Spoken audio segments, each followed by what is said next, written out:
Sudah menjelang pagi, perkelahian antara keduanya belum juga berakhir, masing-masing keduanya belum terlihat kelemahannya karena keduanya adalah pesilat yang sangat tangguh.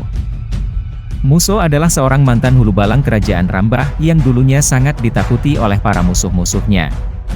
Sedangkan Maweh sudah terkenal sejak dulunya sebagai binatang yang sangat buas dan pejago silat. Menjelang tengah hari, perkelahian itu belum juga nampaknya akan berakhir, karena masing-masing di antara mereka saling mengeluarkan jurus yang mereka miliki. Sementara di rumah, istri Muso sudah sangat cemas menunggu suaminya yang belum juga pulang dari pagi. Sebentar-bentar dia melihat keluar rumah, siapa tahu suaminya sudah muncul. Tetapi sang suami tercinta belum juga nampak. Sehingga rasa cemas pun bertambah karena waktu zuhur sudah masuk, istri Muso pun beranjak dari tempat duduknya untuk mengambil air wudhu, kemudian dia melaksanakan sholat zuhur. Selesai sholat, dia pun memohonkan doa kepada Tuhan agar tidak terjadi sesuatu apapun yang menimpa suaminya. Sementara di tepi sungai Sorai masih terjadi perkelahian yang masih sengit antara Muso dan Maweh.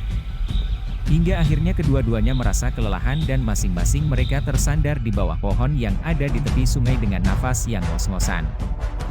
Di antaranya tidak ada yang kalah dan tidak ada yang menang, mereka berdua seimbang. Untuk itu Muso mengajukan usulan kepada Maweh, "Wahai Maweh, karena kita sudah bertarung sejak tadi malam hingga saat ini, tapi tidak ada yang kalah dan menang. Bagaimana kalau kita buat kesepakatan mengenai daerah kita masing-masing?" Tawar Muso kepada Maweh.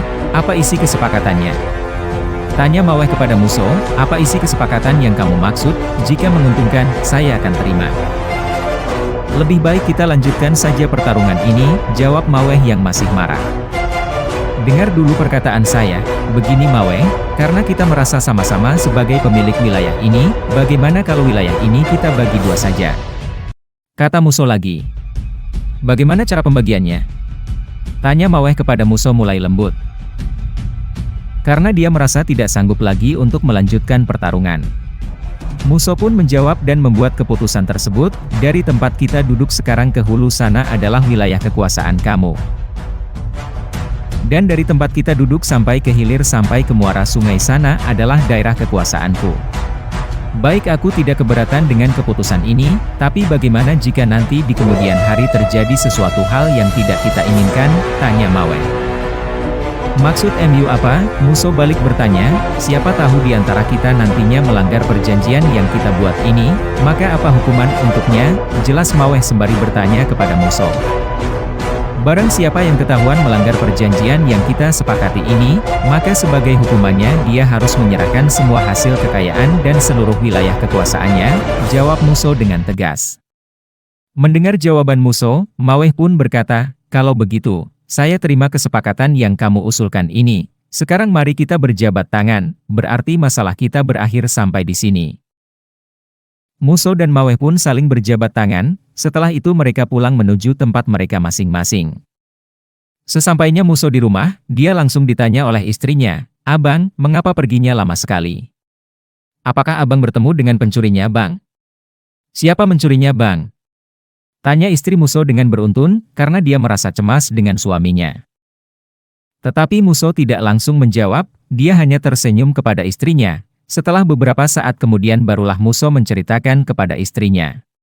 "Begini Dek, ternyata yang mencuri ikan kita selama ini adalah Maweh. Saat abang memergokinya dia marah besar kepada abang, dia tidak mau kalau dituduh sebagai pencuri. Karena dia merasa ikan yang dia makan itu adalah kepunyaannya. Terus bagaimana Bang?" tanya istri Muso penuh penasaran. "Kami pun akhirnya bertarung. Sekian lama kami bertarung tapi tidak ada yang kalah dan menang, hingga kami membuat suatu kesepakatan tentang wilayah kekuasaan kami," terang Muso kepada istrinya. "Maksud abang wilayah kekuasaan yang mana?" tanya istrinya makin penasaran. "Begini Dek, setahu kita sungai Sorai itu belum ada pemiliknya, tapi Maweh itu mengaku bahwa sungai tersebut adalah wilayah kekuasaannya. Tentu saja hal itu tidak abang terima, karena abang tidak terima kata-kata dia tersebut. Dia pun marah hingga akhirnya kami bertarung cukup lama, tapi tidak ada yang kalah dan menang hingga akhirnya abang mengusulkan kepada Maweh itu agar daerah tersebut dibagi dua," jelas Muso lagi pada istrinya lagi. Tanya istrinya lagi dengan sedikit santai. Tentu saja, karena pembagiannya tidak merugikan kedua belah pihak, baik Maweh itu maupun Abang. Syukurlah kalau begitu Bang, tapi Abang tidak apa-apakan, kata istrinya dengan lembut. Tidak apa-apa Dek, cuma Abang merasa lelah karena bertarung semalaman dengan Maweh itu, kalau begitu Abang makan dulu setelah itu istirahatlah, sambil menghidangkan makanan untuk Muso sang suaminya yang tercinta. Sejak kejadian itu, Muso dan Maweh tidak pernah bertemu lagi karena mereka berdua saling memegang janji dan terikat dengan janji yang pernah mereka sepakati waktu kejadian itu. Maka kampung itu kampung disebut Kampung Muso. Hari berganti hari, masa pun berlalu, diiringi dengan kurun waktu yang berjalan daerah tempat Muso tinggal, semakin ramai karena penduduknya semakin banyak yang bertambah dan menetap di sana. Sehingga kampung yang terletak di seberang muara sungai Kampung Muara Muso, atau yang berada dalam wilayah kekuasaan Muso. Masyarakat dahulu susah menyebutkan huruf O, dan walaupun mereka menyebutkan huruf O, tetapi terdengar bunyi huruf U. Maka sebutan Muara Muso terdengar seperti Muara Musu, sampai sekarang orang-orang menyebutnya dengan Muara Musu.